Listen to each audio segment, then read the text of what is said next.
Okay,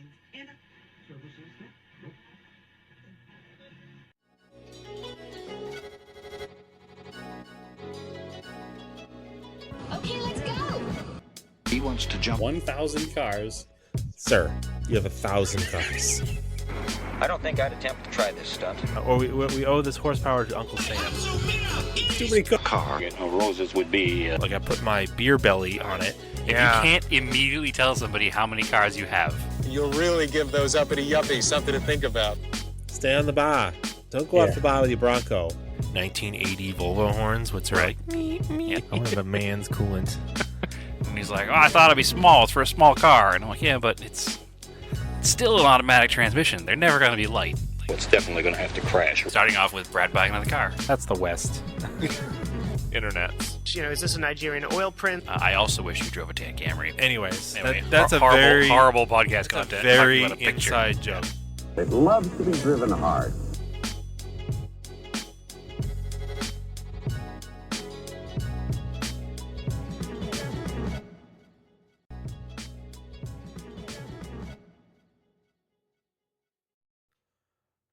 All right. Another episode of Auto Off Topic. What's going on, Brad? Not too much, Andrew. How are you today? Doing all right. I am doing all right. Let's see. I have not really done a whole heck of a lot of things with cars, but a little bit we talk about. And I think you've done some stuff. I know I still don't even watch I missed the race, the NASCAR race at Kansas. A lot of drama there. I missed it. I still don't watch the recap. So, I don't know. It was good. It was a good race. Was it? Very much so. Washer finishing. I can hear it at all, so all right. That's fine. Well, it's just in my head. So, Project House update. We got new internet, so we should no longer have the delay that we had last time. So yeah, that was the big thing. You've fixed the internet, or had it fixed, or I think you guys fixed it yourselves. No, we brought new internet. Basically, what it was. So I think I talked about the previous internet issue we had the other company whose name I can't think of right now. And when I did a speed test, I was at 21.8 Mbps, megabit something? Megabytes per second? I don't know what that means. Yeah, there you go, megabytes per second. 21.8 down and 10.3 up, which is like obviously not good. So after talking to the company who we bought the internet from, they're like, "Yep, that's about as good as you're going to get from us." So we're like, "Well, that's not going to work." So we switched to Cox, and for the same money, I now have 404.3 up and 79 down. So that's like times 10, almost. Like, more than that, times 20. So it works much better now. And this is our first recording with it, and there's no delay at all. So that's good. I did notice that everything is working better, including like internet streaming and like watching Netflix and the TV. Like everything is just better. So it sounds like it sounds like when you went from dial-up to broadband back in the day. Yeah, it basically was at dial-up, I think, with those numbers. So I mean, it still used phone lines for God's sakes. So this new one at least uses coax lines. So it uses the cable lines from the street. So unfortunately, we don't have fiber here yet, which is obviously the correct way to do all of this. And we looked into a couple of satellite options, but they're way too expensive. So this is the way to go. And everything so far has been totally smooth. Like even like work stuff just works better. Because my office is based in the house here, and Naomi's is too. And both of us have noticed that even our work meetings are smoother this week than they were before. So maybe the podcast was, if good for nothing, it was good that we learned that we needed better internet. So here we are. There you go. And it costs no more per month. So why not? Well, that's a no-brainer.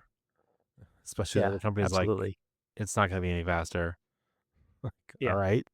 They're like, no, that's about the strongest number we've seen in your neighborhood. And it's like, or Try whatever they harder? said exactly, but Yeah. like, no. Weird. So they're done. They're gone. Oh, I did won my argument with Hertz, and they're going to refund me the extra money that I was charged. Excellent. Did we talk about that in the podcast? I think we must have. Did we? I, I don't remember now. We either I talked think about because it. we were pending litigation, Yeah, we didn't talk about. maybe we definitely talked about it in the Discord. Just come hang out in our Discord. But the the uh, the short story is that I was forced into taking the insurance when I never take insurance with rental cars because you don't need to, because like your credit card covers that and like your car insurance covers that. I don't care if you're in a foreign country, it's fine. And I rented through the app, and I always went through Hertz because I use it for work, and we've never had a problem with it before. And like your quoted price, it was like 400 something euro, and then I get there and she's like, "Oh, you don't have the insurance? It's gonna be 3,000 euro for a 1 week car rental." And I was like, "Excuse me, what? 3,000 euro, which is like 3,500 US, roughly, which is insane for a rental car." You could buy like a Mark IV Golf and drive it for the week. Yeah, and then just leave it. At least with a relative. So yeah, and I was like, I had my family waiting for me, and I was just like, okay, whatever. I don't know, you're being ridiculous. I was like, I probably should have been more forceful, but I wasn't. I was like, fine. What is it with the insurance? And it was like $1,000. I was like, fine. So, and then I was like stewing on that. I was like, that's also not right. I shouldn't have done that. But I wanted to wait till I returned the car completely damage free to be like, I wasn't trying to scam you out of damaging a car and then not paying for the insurance. You guys said the car wasn't damaged, so give me my money back. And it took several emails. At first they were not into it, and then I was like, that's really horrible customer service, because I don't care if it's your franchise, if it's not technically a corporate desk or whatever, that's still unacceptable. It's still your name on the building. Alternatively, you had full coverage. You could have just gone out and had a blast with that car. I could have. I was definitely not worrying when I was driving around and parking it in the city. But anyway, yeah. And then come to find out, talking to another friend who travels real often, that is a common scam to do that. So, travel tip: hold fast to your quoted estimated price. But anyway, I guess we'll talk about. Dang dirty Europeans. Well, hey, now it's mostly just, I think, scammy rental car. I mean, even here in the States, Obviously, I'm kidding. Yeah. but even here in the States, rental car companies can be kind of shady sometimes because they just want to. Here's the deal. We all know my feelings on car dealership employees, and all rental car desk employees are just car dealership employees in a different business. Yeah, one step away. Same thing. Anyway, I did work on the Volvo a little bit. I'm gonna work on it more this weekend. I've got some time. I'm actually gonna do an oil change in the Volkswagen. It's due for an oil change, and I bought a kit for it, so I finally do my own oil change in that car. But I noticed whenever I would get oil changes, they charged me for drain plugs, because apparently the drain plugs are one-time use on modern Volkswagens, which is weird, but it's probably because it's got like a plastic pan, I think. There's like, That's interesting because I never did that on mine. diesels might have been a little different. How modern of a Volkswagen? I've had a few modern-ish Volkswagens. Never had to do that. I forget what the engine code is in mine, but it's like one of the newest engines. I think. Interesting. So yeah, there's like a special tool. I bought a kit from SCP Euro. So there's like a special tool to undo the drain plug. Then it came with a drain plug, a new one. And then there's a special, because the oil fill is like really annoying. I don't have any funnels that fit it, so I gotta came with a funnel that fits it because it's this really small opening in the valve cover that like you need a special adapter to lock onto. And I would just always just jam a funnel in there to top it off. So now I have the actual funnel for it. So, and the filter's up top, so it shouldn't be a big deal at all. But yeah, I worked in the Volvo a little bit. My dad and I got the oil pressure sending units because I've got one for the gauge and then one for the light. Kind of had to do a couple adapters. They're just like pipe fitting adapters. Got it on the side of the block. Had to be a little creative with the header because it's a little bit bigger, the stock manifold, to make them fit.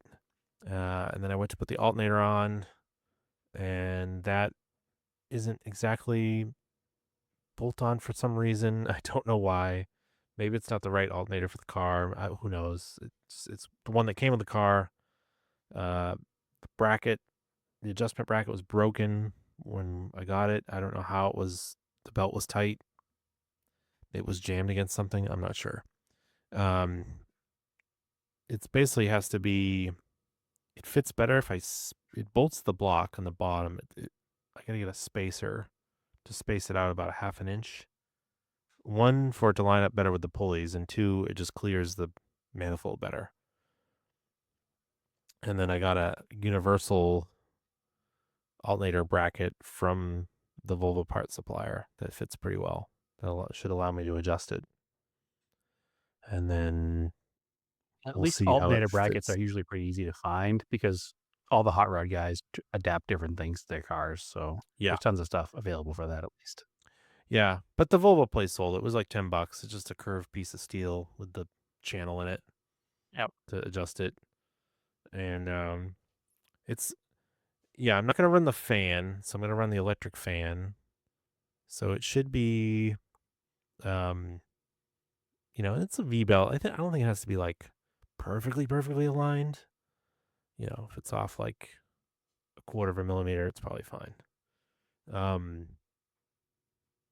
So yeah, I was working on that because really it's like the car is really close. I gotta get the alternator in there. I gotta fix the wiring because I cut the wiring when I took it out of the car because I couldn't get the nuts loose on the back of it, and I didn't want to break the studs off in the car. And I was like, oh, it'll be a lot easier if I just take the alternator out and have it on the bench, and I can just get those free. So that's what I did.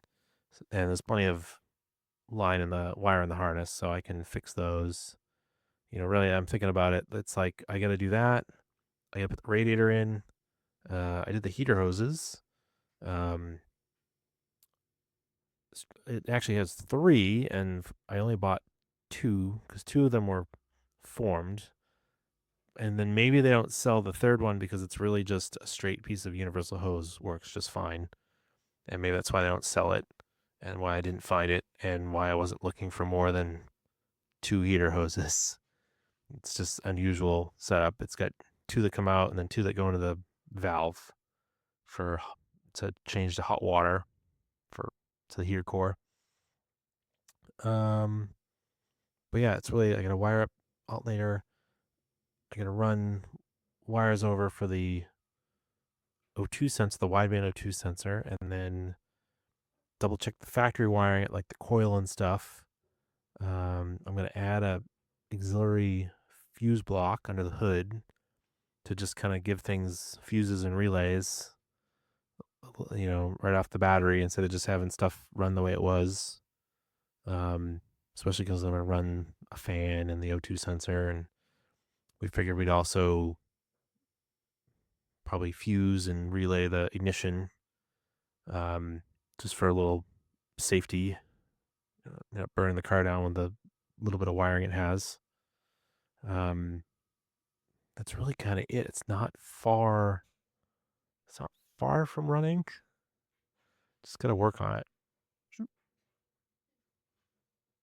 All those little things that add up and take tons of time, unfortunately. Yeah, it's like one of those things that it's like a real nut and bolt job. And I don't mean like I'm restoring every nut and bolt. It's just like I got to figure out all the nuts and bolts sometimes because the car was like mostly there, but definitely put together in a hacky way before. So I'm trying to like unhack some stuff, but then I also have to re-engineer it sometimes to work with different parts that I have now. So like it's got a ton of holes drilled in like the fender wells because it had like those cucaracha horns. And I've got one of these universal like body plug kits or the push clip things, the automotive push clip ones. I'm just gonna put the little fir tree clips in there, just fill in a bunch of the holes. It's the quickest way I can think to do it. Such a weird thing to have installed in that car. It's very weird. Like the the oil, like the oil pan heater, that makes sense because it was in Alaska. The coolant heater, that makes sense because it was in Alaska. But yeah, like the cucaracha horns, weird, very strange. Doesn't make sense because it was in Alaska. No. I know. And then it's like I was under the dashboard fixing the throttle pedal and I'm looking up in there and it's like a bunch of messy wires that definitely don't belong there. So, which that works out because I have that new dash to go in there. So that once the car, I've talked about this before, once the car's running, I'll have way more motivation to pull the dash out and fix, remove all that extra wiring. Like there's like a heavy duty kill ward that's under the mats that I got to pull out that went to some heater that was in the back window. It was like an auxiliary defroster, but it definitely has like an old wiring from like house electronics. Yeah, it's weird because the defroster, the rear window has defrost. Just maybe it wasn't hooked up. I don't know.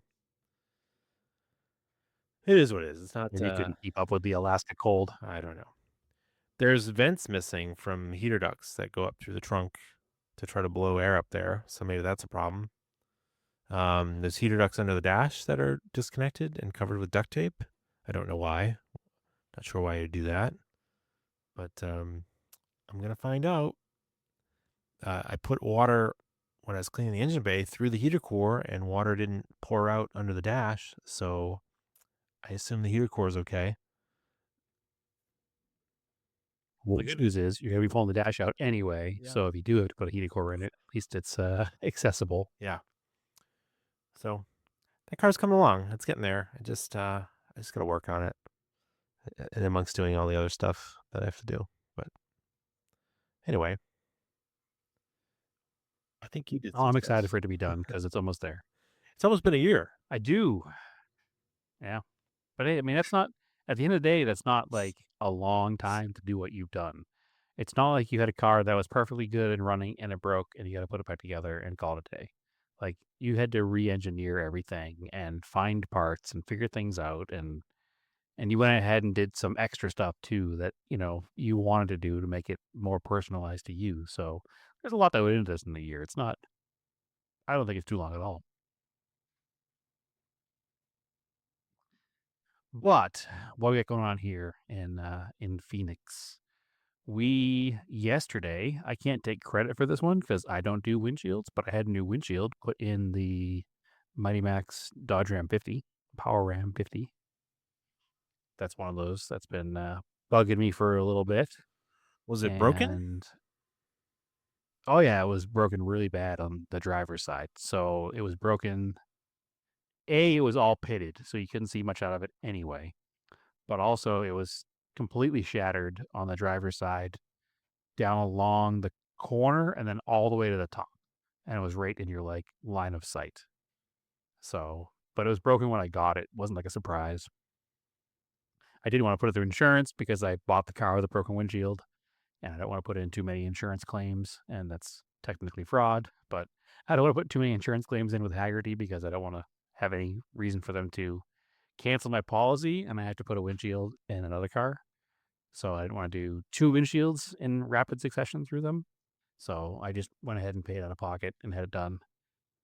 Found a local company. Actually, Naomi found a company because we got her daughter's car tinted for her birthday. And the company that did her tint was like, oh yeah, we do installs too. and we asked him about getting a windshield for that old truck, and he's like, "Yeah, no problem." So they sourced the windshield, had it delivered to their warehouse, and put it in yesterday, and did a really good job. It looks really good. I drove it from here to the gym and back last night. It was like driving a whole new truck. So could see perfectly. So the reason I got pushed to do that this week was because this weekend is the Williams Route 66 JDM Classic up in Williams, Arizona. That's that big one every year. That's a charity show for pre-2000s Japanese cars.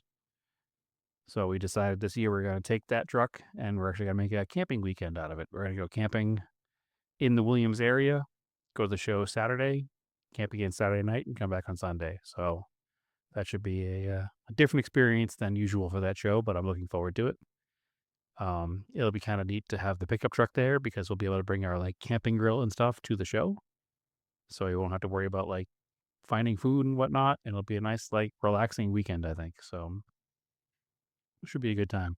That's always a good show. If you're in the Phoenix area or the Williams area, it's 2.5 hours away from here. This weekend, and you happen to listen to this the day it comes out on Friday, and you want to come on Saturday, come on up. It's a good time. So if you listen to this beyond that Friday, I apologize that you missed it. So it happens every year, first weekend in October. It's a really good show. It's probably the largest all vintage Japanese car show in the States outside of JCCS. So it's definitely a good time. People come from all over. There's one guy drives down every year from Bend, Oregon. There's people that come from California, from Vegas. One guy came last year from New Jersey. The guy comes every year down from Michigan. So it's a pretty big deal. Pretty good time. Just a single day show, but it's a good time. So I can't take credit for that one because I didn't do it. What I did do is I purchased another fuel pump to put in the glove box because I have no faith in that fuel pump that I replaced because I replaced it with the same kind that broke the first time. So everybody on the Discord and other places has been telling me about the green label fuel pump you can buy on Amazon. And they've all had really good luck with that fuel pump. So I bought one of those. It was $8 Okay. as opposed to the Edelbrock one that is $70 Whoa. and doesn't last. Yeah. So my hope is that this $8 fuel pump works perfectly fine. I mean, actually, let me rephrase that. My hope is I never need to use it because the $70 Edelbrock one lasts forever.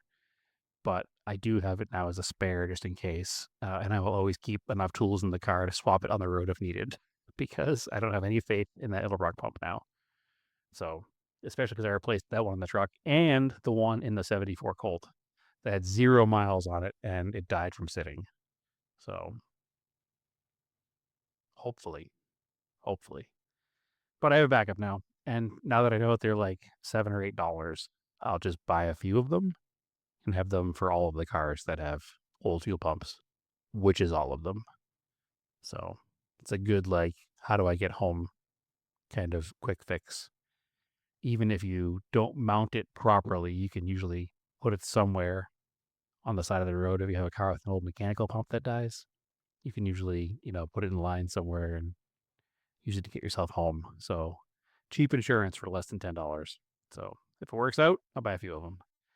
So that's really the prep for that vehicle for this weekend. I'm going to actually, after we finish recording tonight, I'm going to clean it, vacuum it, get it all shined up for the weekend. But other than that, truck should be, fingers crossed, ready to go. So, other big projects here.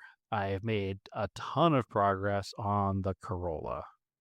So the brown 1980 Corolla station wagon. I think last time we talked about it, I had the head sent to the machine shop and they tested it and everything was fine, no problems at all. So we knew that the problem was going to be in the bottom end of the engine. So the last test that I did, which I think we talked about, was I filled the tops of each cylinder with oil and just let it leak down. And the number 4 cylinder, stayed with oil in it for weeks.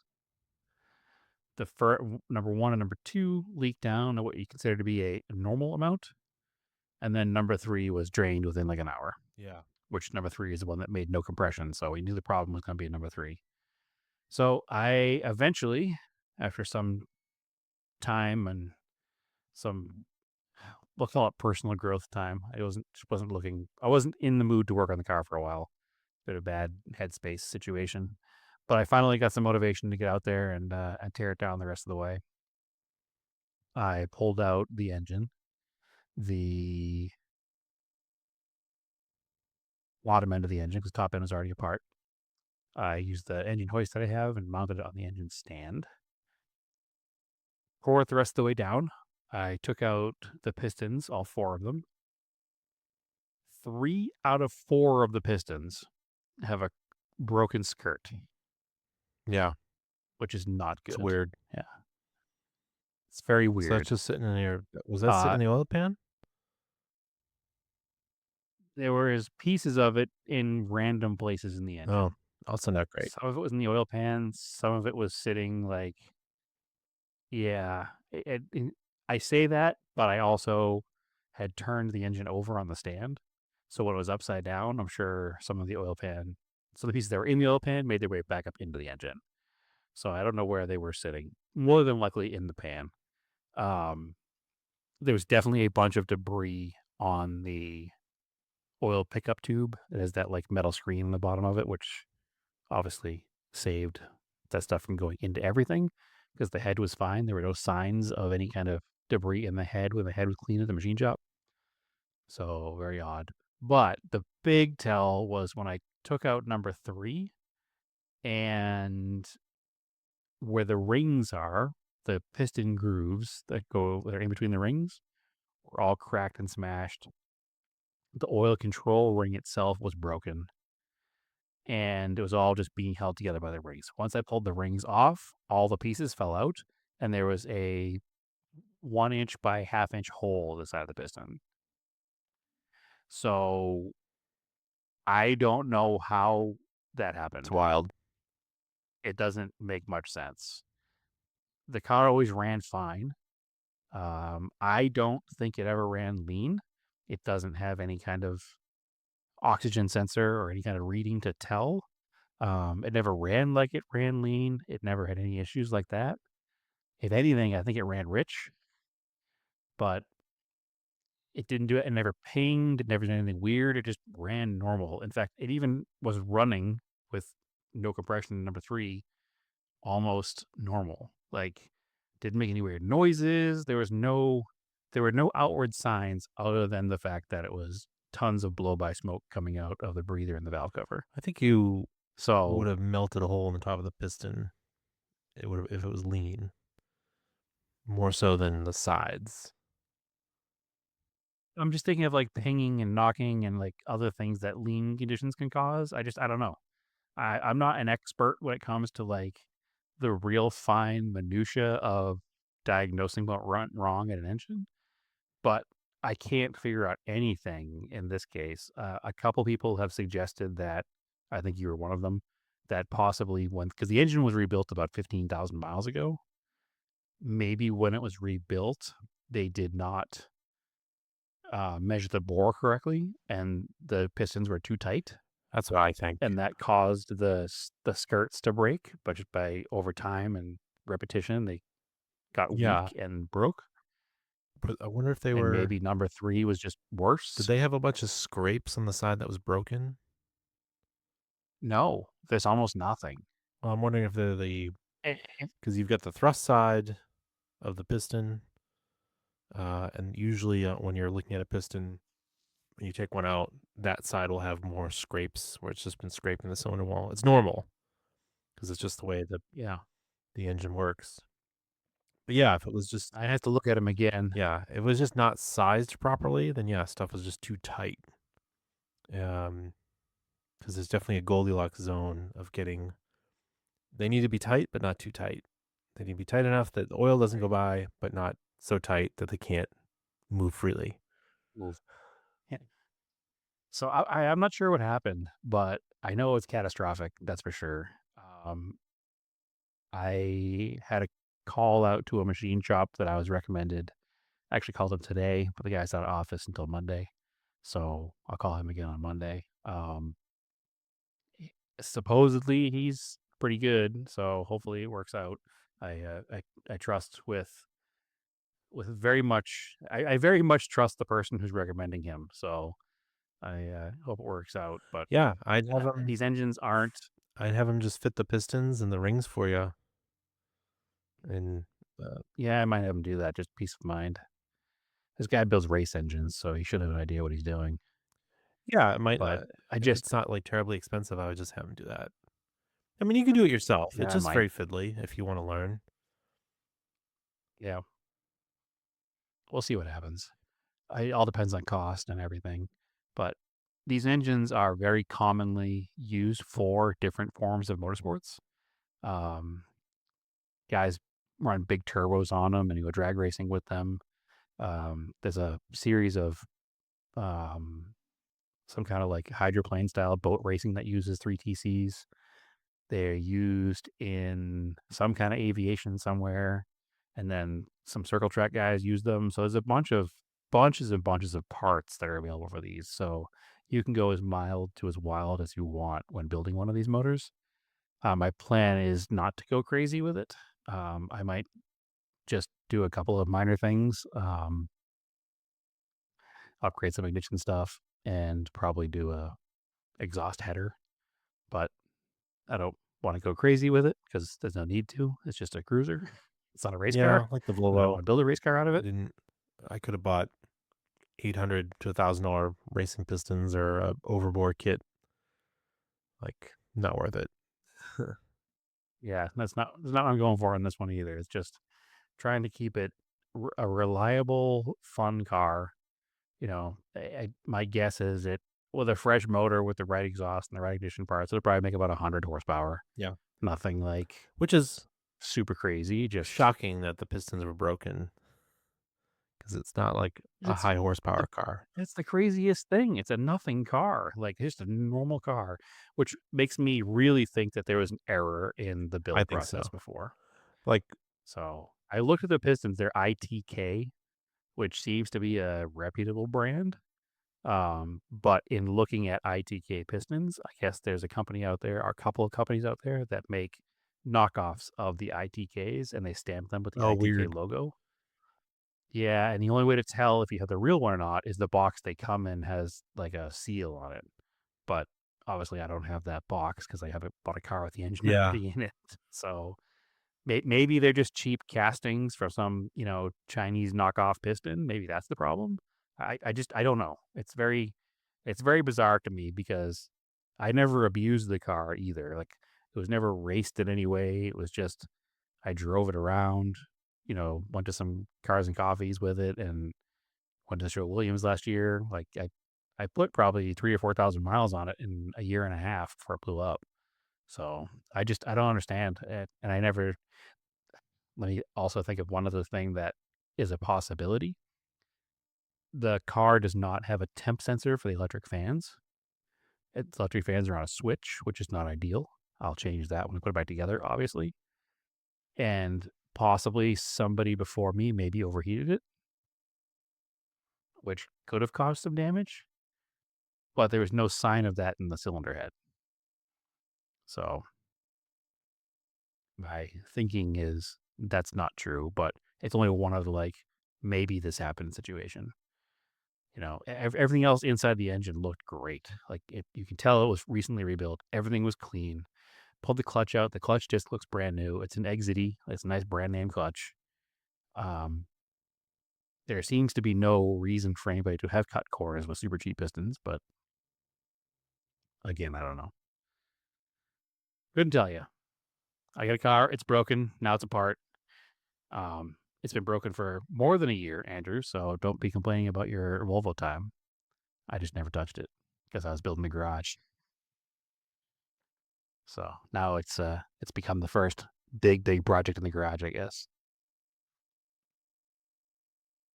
And as a bonus, in all of my years of working on cars, anytime I've torn deep into an engine, I've never gone beyond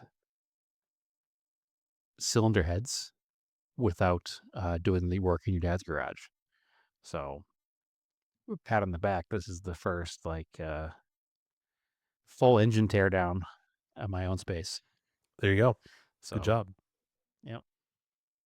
Learning stuff as we go.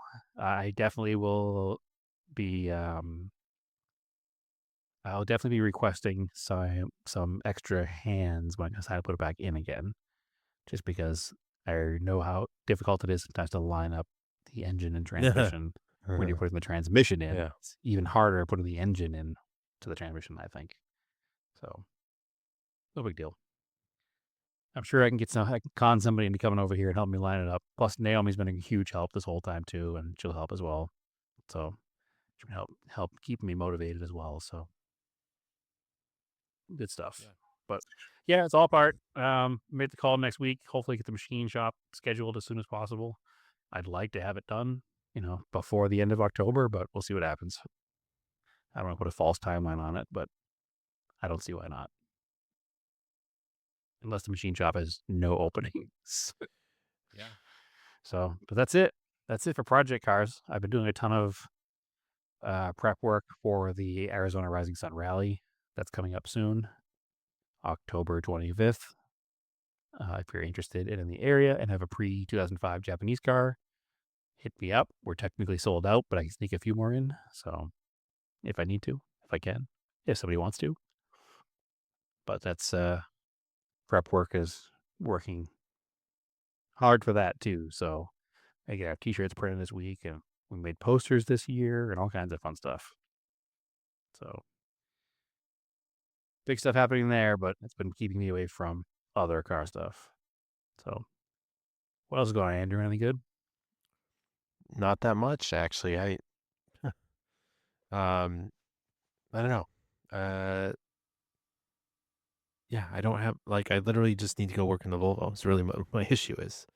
I've got, some RC stuff here that I can work on, but that's winter's coming up and I can do that stuff while I'm sitting inside on a cold winter's night. So, although you have a couple things I want Finished to my paint Hornet first. Yeah.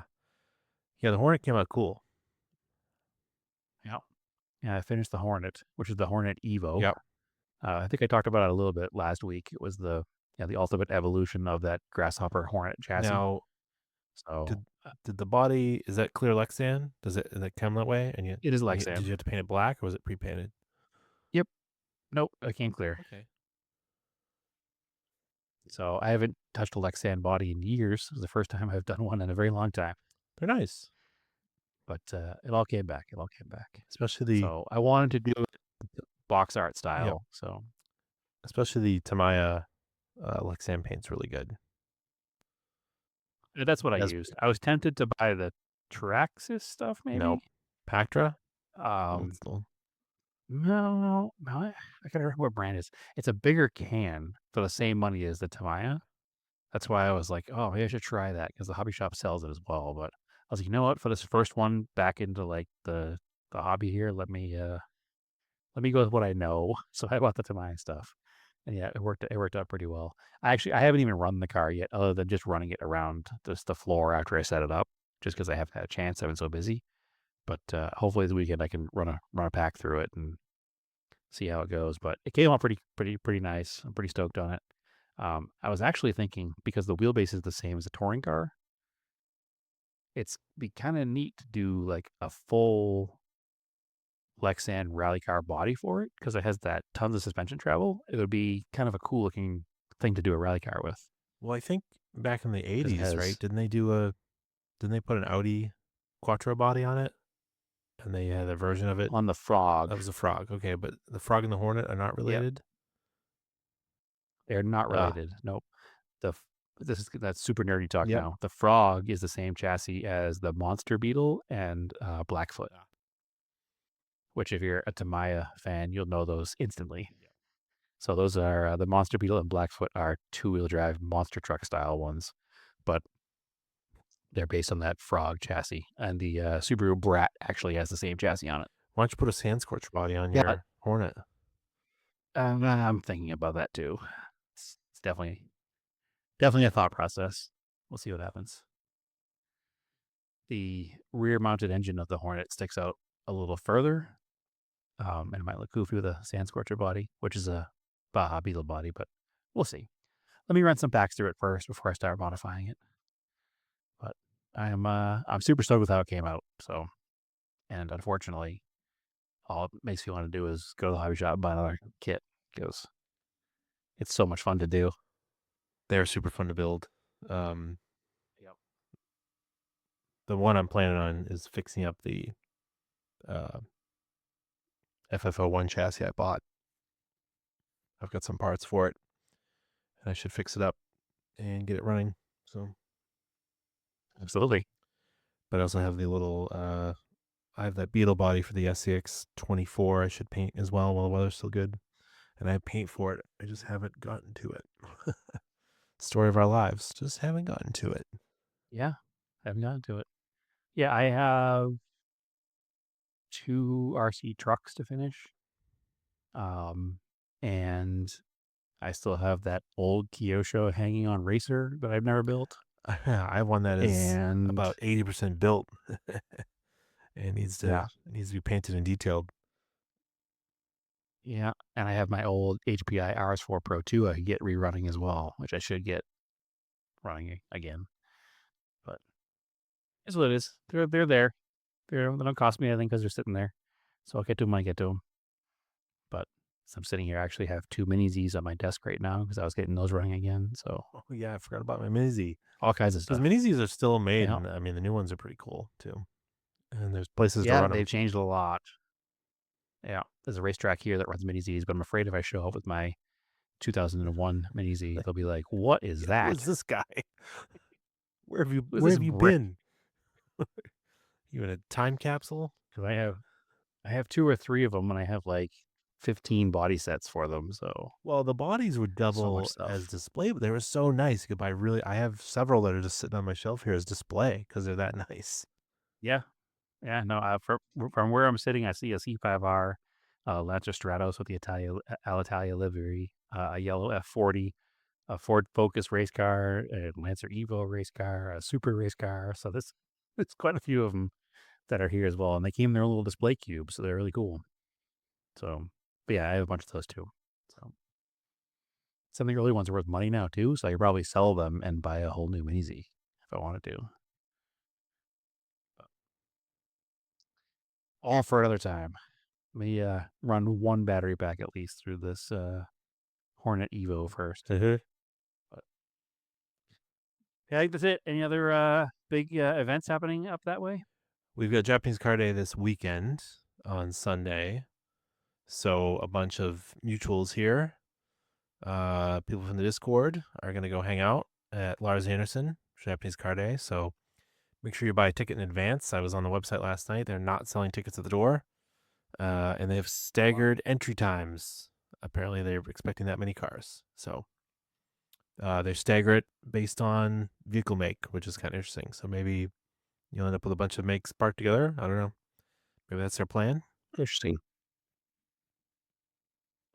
So that's going on. And then, unfortunately, the same day, there's a car show at Salem High School in Salem, Mass. At the Salem High School, our alma mater, whatever, however you say that. I'm tired. Not martyr, alma Alma mater. mater. Yeah. I still can't say it right. Alma. That's all right. I'm tired. It's only your alma mater if you've been killed for in the name of the school. Yeah, I mean, it wasn't a good school. I can't say it. No, it's an okay school. It's not good cool. Anyway, they have a automotive shop there that you and I never went to, but they're doing a car show. They have a car club. It's going to be Halloween themed because it's Salem in October. It's actually in the outskirts of Salem, so you don't have to go into downtown Salem to get there. You can, if you're local, you can kind of make it pretty easily. But yeah, and I think it's also they're doing a tech meet in conjunction with the North Rural Car Club the same day, I think. So our dads are doing stuff there with them. But Interesting. Yeah, it's just I kind of bummed that it's the same day as Japanese Car Day because I thought Japanese Car Day was on the Saturday, but it's also on the Sunday. So oh well. I missed Japanese Car Day last year because we had little kids soccer used to be on Sunday mornings, and now Marco's moved up to kindergarten soccer, which is all on Saturdays. So at least I don't lose my Sunday. But yeah, anyway, that's what I get going on. Yeah, so we have Williams this Saturday, and then 25th is my event, and then 26th is the first start of Kyushu Club here in Phoenix. So what about JCCS? Are you going to that this year? Or? probably not. That's next weekend, a week from this Saturday. I was up in the air, but there's so much other stuff going on. I just don't think I'm going to make it. I'd like to go because it's the 15th anniversary, I think. 20th anniversary. 20th anniversary? Yeah. Has a lot of cool stuff happening. A lot of cool, like, products to buy and be a consumer that are 20th anniversary related. They're doing a t-shirt collab with Moon Eyes, which is pretty rad. But, yeah, I don't think I'm going to make it. I'd still like to, but I don't think it's in the cards. There's just so much going on. Can only do so much, unfortunately. Mm-hmm. But what can I say? Anyway, yeah, watch the race because I want to talk to you about that next week. At least watch the last half of the last stage. That's pretty good stuff. Although I guess you know who wins already, so maybe just watch the highlights. I'm just gonna watch the highlights. Yeah.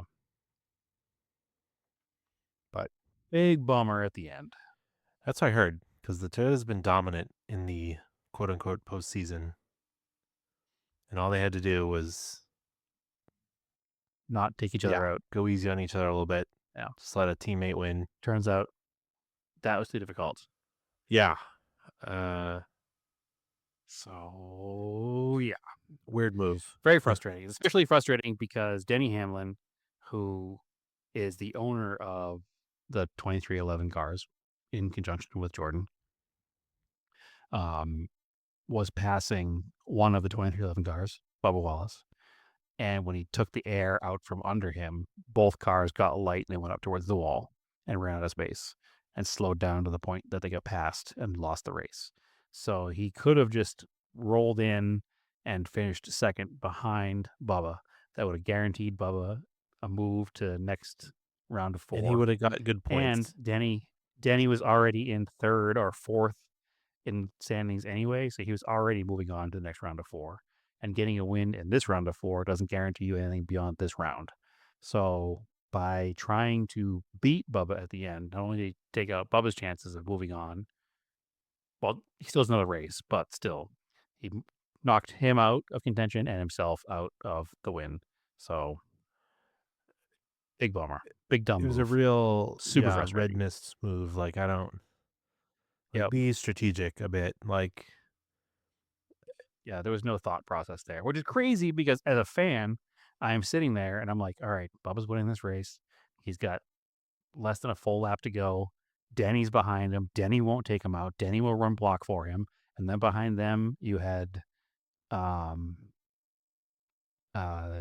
Reddick as well. So the other 2311 car. Yeah. So it could have been possibly like a 1-2-3 with Bubba, Denny, and Tyler. And then Bubba just was like, Denny was just like, nope, I'm going to win this thing. And turned out he did not. And then neither did any of his team cars. And he gave the victory over to good old boring face Chase Elliott. So, yeah, it seemed like a real weird move. Like, yeah, I understand you technically don't. At the end of the day, you're all racers. It's the last lap, but like, you're all driving the same team cars. Toyota, your team Toyota. Yep. You're driving for 2 different teams, but sort of. Yeah. There's definitely a technical probably sharing between JGR and 2311. You're basically sister teams, and it's like you could have all just gone across the line and brought everybody in with points and It positions. would have been a 1-2-3 JGR 2311 finish. Yeah, Toyota would have been happy. You know, yeah, sure, you didn't have a win, but you should still be happy because your driver got a win, your team got a win. You've gathered points to advance. Like my goodness, like what? Like come on. Yeah. Yeah, it was a real bad move, but what do I know? So I know I should be happy because it's like, no team orders, no racing's racing, but there's still a little bit of common sense as they go into this.